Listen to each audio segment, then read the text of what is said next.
అని వేడుకున్న నారదునితో విధాత ఈ విధంగా చెప్పసాగాడు. నాయనా, నీ సందేహాలు ప్రశంసనీయంగా ఉన్నాయి. నా వద్దకు ఎందరో జ్ఞానులు వస్తున్నా ఎవ్వరూ ఇలాంటి ప్రశ్న వెయ్యలేదు. నాకు తెలిసిందంతా నీకు చెప్తాను విను. పుత్ర, ఆ పరమేశ్వరుడు అనంతుడు.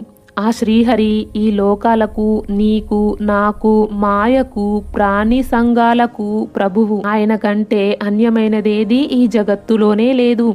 నారద, ఈ ప్రపంచాన్ని సృజించే జ్ఞానము, శక్తి లేక నేను తబ్బిబ్బు పడుతున్న స్థితిలో నాకా ప్రభువు ఎంతో కరుణతో అవసరమైన విజ్ఞానాన్ని అనుగ్రహించాడు.